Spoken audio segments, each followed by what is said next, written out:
which is going to be ForGG versus BabyKnight, and this is going to be from the Terran perspective, so a TvP, which I don't think I've talked about quite yet on these replays reviews, at least from the WCS side.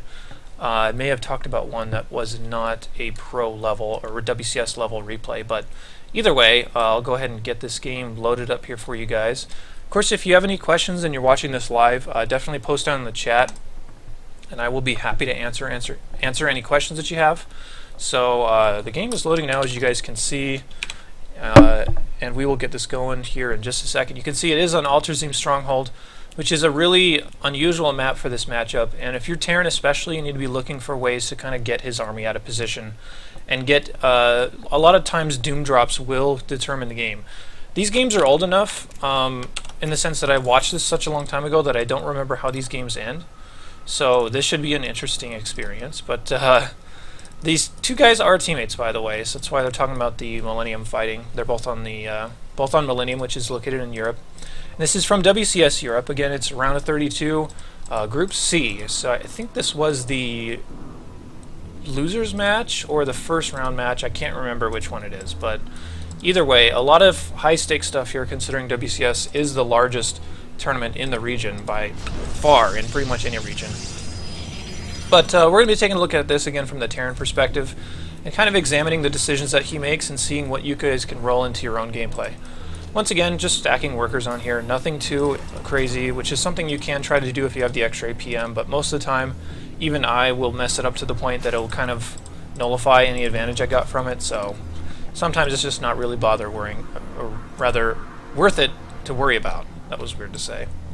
But, so Supply Depot done here for ForGG. Gonna start his barracks. This is the kind of map where you can go command center first, so you can just go command center back there with the hope that they're not going to scout you for quite a while, and with the hope that they're not going to be cheesing you, which both are extremely rare on this map. So if you're playing on bigger maps, you need to maybe consider changing your build, but ForGG is going to stay consistent, just open Reaper. But if you were to open command center back here, and he scouted you so late that it's to the point where maybe a Marine or a Reaper could deny his scout from coming in and seeing that, then all of a sudden they wouldn't really know exactly what's going on. They can make assumptions, but there's a lot you can hide behind that. So that's something you need to be thinking about. Secondarily, from the Protoss, you have to be thinking, if I was Protoss on this map and this rush distances were huge, what would I be doing as Protoss? I'd either be going something like Nexus first, or I might be going with a Stargate for Oracle. So if it was the case of Nexus first, Reaper will do pretty well against that, assuming you know where they spawn. So that's a good option there to play out of ForGG. It's a little bit middle of the road, but I think Command Center first would probably be a little bit better choice here, assuming you're able to, you know, manipulate your build to a point where you wouldn't die to things like all-ins or cheeses or stuff like that. But from the Protoss perspective, if it's something like Oracle, then you need to be thinking about where am I going to position my Marines. You usually don't want to just sit them right here. You can sit them kind of back at your mineral line. You can go for a faster engineering bay to get up turrets against the Oracles, and that'll also protect against things like DTs. Of course, both of them going expansion immediately after their first building. So, yeah, on the side of ForGG, which this perspective we're talking about, he now knows where the Protoss spawns, but this build from the Protoss is meant to not lose any workers. Basically, you're just going to want to be getting in there and scouting with your Reaper. You won't try to get too many kills with the Reaper because it shouldn't kill too much if they control properly. So the Reaper just going to kill what he can. Free probe here, going to deny scouting for a little longer, so that's good. But he needs to affirm that there is a Nexus back here so that he knows how to respond. Mothership Core being out doesn't really say a whole lot. It should be out by now anyway. So the Reaper really needs to see what's happening here, and it's unfortunate that he decided to go this way, which I think was kind of a mistake, because now he doesn't really know for sure what's going on back here. This could be a very well disguised like Oracle play or something, but like I was talking about before, the really fast engineering bay is going to help out, and the +1 attack is going to really help out as well. So he can build a turret. He should be rallying his Marines kind of more back here just because he doesn't know what's going on. But the Reaper really needs to see what's happening. He still doesn't really have any idea. All he knows is that there's a Mothership Core out and there's maybe a Stalker out if you happen to take a hit from that. There's the Stargate, by the way, so everything's kind of matching up pretty predictably thus far. And the Reaper really needs to stay on top of everything that's going on. I think he's just trying to deny scouting of BabyKnight right now, so just keeping the Reaper out there. But either way, 2 more extra barracks coming up. And he needs to definitely bolster his production right now, because if you have +1 finish with only like 6 Marines or whatever, and you're busy teching or doing other things, maybe taking another command center or something, then the +1 really isn't worth it. Now he's going to be sure that he knows what's going on, and yeah, he sees the Nexus here, he sees the Stargate, so he knows everything that's going on. We should notice him pull his Marines back here, or maybe start a turret somewhere. You can start a turret actually and just not let it finish until the Oracle gets there, so you can cancel it if you need to. Something you see every once in a while. But this is also another option that Protoss can do on this map, is something like Phoenix. So you may get into something kind of like Phoenix Colossus play from the Protoss, and basically the way you beat that is just make tons of Vikings and kill the Colossus before they do enough to matter. So that may be the direction that this is going, but a lot of times they do this just to protect against drops. And ForGG now starting his factory, and this +1 is so fast that he could start +1 armor and basically have it done by the time that most Terran players would only have +1 attack. So pretty cool stuff here out of ForGG. You have to actually wonder if he's going to let these turrets finish, and it looks like he is. So just going to have these turrets here just for the safety of having those out. The Phoenixes, again, are the choice out of BabyKnight, and it could most definitely be a Phoenix Colossus type of play, which, like I said, you will run into every once in a while, and the way you need to counter that is just tons and tons of Vikings. There's now a mine being started here out of ForGG, so that's interesting. If you can ever hit an Oracle with a mine, that's like one of the best trades it's ever going to get against Protoss, unless you just hit on a giant clump of Zealots, but you can't usually expect stuff like that. So yeah, +1 armor starting as well, stim starting for ForGG, and there is now a lot of Phoenix on the map, and the Phoenix, like I said, are going to be there to deny drops. But if he keeps making them, yeah, this is a 4th Phoenix, so I think this is going to be Phoenix Colossus.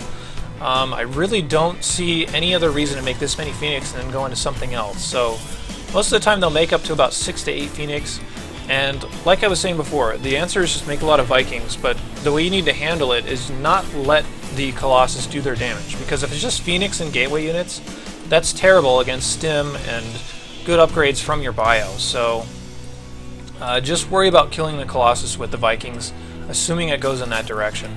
So Scan comes down here for ForGG. He knows everything that's going on. More importantly, he sees the Stargate is still producing. So he should know basically everything that's happening here. And this should definitely lend itself to Phoenix Colossus play from his point of view, if he's still making units out of his Stargate at like 9 minutes or so. There's not much of a reason to do anything else. Now the Phoenix are showing their usefulness. Going to be killing a medevac, picking up a mine, basically shutting down this drop. So you have to know another little aspect against Phoenix Colossus is that you won't be able to drop. You basically just need to kill him with brute force and kill him with a lot of Vikings. One thing you can do though is that Phoenix Colossus is kind of anemic until maybe the 12 to 13 minute mark, where they have about 3 Colossus and enough Phoenix to matter. So you can take faster expansions and be aggressive in that way. But most of the time these little plays like this should get shut down, unless of course he knows where the Phoenix is, so you can just go around him. So this is a smart little play out of ForGG, but at the same time you have to expect that he would be able to stop something like this. And if the Phoenix realize what's going on, they could just start intercepting reinforcements here, yeah, and that's exactly what they do. So the Phoenix have a lot of utility. I mean, they've already killed a dropship, a mine, maybe, I guess all the Marines in the drop, as well as the ones that just picked up right there. So the Phoenix have done a lot. You can't just underestimate this and just kind of bully your way in. You should get shut down most of the time. ForGG heading a decent timing here, though, and you'll notice that Nexus is actually getting pretty low. So this is one other portion of this. Like I said, the Phoenix build are fairly anemic up until about 12 to 13 minutes, where they have enough Colossus out to really fight your Marine count. So you can hit little timings like this, just straight up upfront timings, rather than trying to be cute with drops and stuff like that. So that's another thing to basically think about when you're going up against this type of build. ForGG just running a little bit of containment. Now the first Colossus is out. He should be okay in pushing this away, as force fields will be pretty devastating against this army. So he should be able to just retake this Nexus right away. Now if you're ForGG, you have to be thinking, alright, well, I got pushed away there. I don't have another command center landed at my 3rd base, so he's starting one right now. But if you were playing this differently and not trying to be so aggressive, he could have already had his command center finished and mining by now. Maybe even had a 4th up if he really wanted to try and cut the corner and get ahead against this build. But yeah, so like I said, drops are basically out of question. 7 Phoenix on the map is a really big number. Make that 8.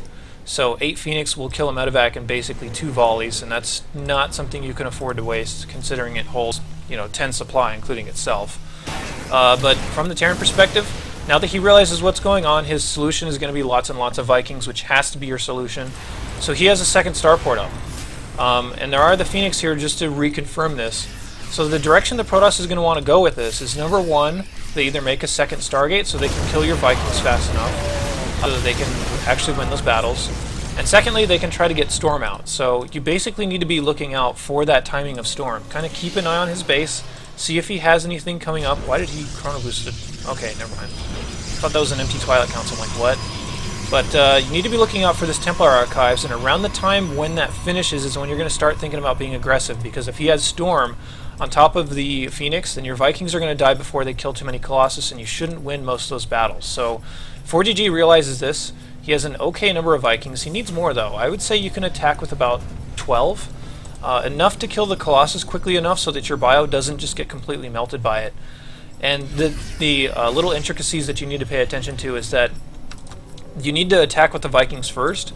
It's okay if they die as long as they kill most of the Colossus, and then attack with the rest of your army. Because if you just go all at the same time, then the Colossus still deal their damage, and that's not really worth it. So ForGG just exploring in here, trying to see what he can get. The Nexus is getting pretty low, considering that BabyKnight was out of position, and yeah, he just gets that. You can see the Vikings are just targeted on a Colossus. He needs to just shoot this. Okay, no, he just loses it. That's kind of silly, but you can see that the Vikings dying don't matter. They don't matter as long as they do their job of killing the Colossus. They should never be hitting the Phoenix of the Protoss player, because that's just never going to pay off. So ForGG doing some nice moves here, hitting before Storm, and most importantly, so Storm is now on the way, and now ForGG is on a clock. He needs to be able to hit BabyKnight before he has enough Storms to matter. Because if your Vikings are taking Storm and Phoenix damage, then those Colossus are never going to die, and the Protoss is going to be able to just storm through your army pretty easily. Actually, there was no pun intended there, but it does make sense to say that. So, either way, +3 on the way for his ground units. So this is, again, something you need to keep up on as well. The big weakness of this type of build from the Protoss is that while they have a fairly decent tech-heavy composition with the Phoenix and the Colossus and the Storm, their upgrades shouldn't be that good. So you can see he's only on 1-1. It's about 16 minutes. If they're running a really aggressive upgrade build, they could actually have 3-3 almost done by now. So you need to be thinking about what are the ways I can get ahead, and upgrades is one of the big ways you can do that. And especially in this circumstance, upgrades on the Vikings is going to make a big difference as well. Of course, if the Phoenix are by themselves, you can try to pick off whatever you can just to kind of try to keep your Vikings alive for as long as possible. And this is exactly what you want to do. So now the Vikings are coming in here, pushing away the Colossus. If he stays in there, he's just going to lose his Colossus. And you'll notice that he keeps on continually retargeting on these Colossus so that they affirmatively die. And you'll note that this whole army back here basically hasn't taken any Colossus fire whatsoever. So once the Colossus are dead, all of a sudden he has Phoenix and Gateway units, and you're just like, LOL, there's nothing you can do to stop this. You can maybe try to lift my Marauders, but that's not going to do all that much. And ForGG handling this basically perfectly. So this is a situation that some people can get into, and a lot of times they will lose because they don't understand how to battle this. But because they were able to get the Vikings on top of the Colossus and only kill the Colossus, you just don't care about the Phoenix whatsoever in the sense of a straight-up fight. But now all of a sudden, it's much better upgrades for you, fighting against terrible upgrades from the Protoss. You can do basically whatever you want. Colossus being left out to dry here. He may eventually get pushed back, but at the same time, BabyKnight has lost his third once again. ForGG has way better upgrades, and this composition is still fairly normal. He can actually target down the Colossus with these Marauders. And yeah, the Phoenix could still stick around and be annoying by lifting up Marauders and stuff, but at the same time, there's just no way he's going to be able to stop this. So this is an interesting game, I thought. The Phoenix Colossus is something you see every once in a while, but I hope that this pointed out ways. I'm just kind of talking about this in finality because this game's basically over. There's still 3 more minutes left, but 3 more minutes are BabyKnight flailing and dying to ForGG's aggression. So what ForGG did really well, really fast upgrades, really helped him out in a lot of those fights. His control in the fight was the biggest deal, though. Able to kill the Colossus before they deal too much damage. BabyKnight still trying desperately to hang on here. I know the supplies look close, but this game is really basically over. There's no way a Protoss is ever going to be able to support everything that he needs in order to make this army do well, especially with the crappy upgrades that he has. 1-2 against ForGG's, I think should be 3-1 right now. Yeah, he could even have 3 armor as well if he made a second eBay. But the things you need to pay attention to is your upgrades will usually be way ahead against this type of build. They will have soft spots in their build around notably 10 or 11 minutes. They really won't have a lot of stuff on the field. They might have some Phoenix and Gateway units and maybe one Colossus, so you can be pretty creative in the ways you can punish that. Drops won't deal much, so don't try and drop too much against this type of style. And then finally, your engagements really mean the most, as you're able to hopefully target down the Colossus with your Vikings and just ignore the Phoenix, and then just bowl through with your bio once most of the Colossus have been removed. So, like I said, this game's pretty much over. There's only about a couple minutes left here, and I guess we could watch ForGG just roll over BabyKnight, which is what should happen from the rest of this point on. There are Templar here, so you do need to be a little bit careful. You can start switching your composition because I guess one thing I should also mention is that if you ever win a fight with this, there's no way they're going to be able to refill on enough Phoenix and enough Colossus to matter. So they're going to be most likely switching into just Colossus and a lot of Templars. You can switch into things like Ghosts or Mines if you need to, but for the most part, the same old stuff will usually win. If you can kill the Colossus and dodge the storms, you should be fine. So we're going to see that basically come up here.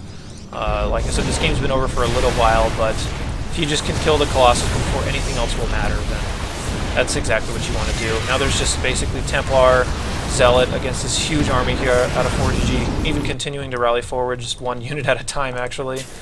The one thing I can say about ForGG that he didn't do overly well is he did not take expansions quickly enough. You could take them a lot faster. He could even have a 5th mining by now if he really wanted to. And this is the other thing I was talking about. Now that the Phoenix are dead, one way you can win a lot of games on this map is with big Doom drops because his army's out of position. So if you know his army is way out here, what are these Templar doing? But if you know his army is way out there, all of a sudden his back base is completely exposed. Best case for him, he can recall, which means you can probably just run back up to this base and kill it. If BabyKnight just says, yeah, I'm dead, you got me, so GG. So, ForGG handling that basically exactly how you're supposed to. I thought that was a pretty cool game to watch and learn from, since I do see Phoenix Colossus every once in a while from people on the ladder, and it's a little strange, but if you don't know how to handle it, that's going to be most of the reason why you're going to lose. So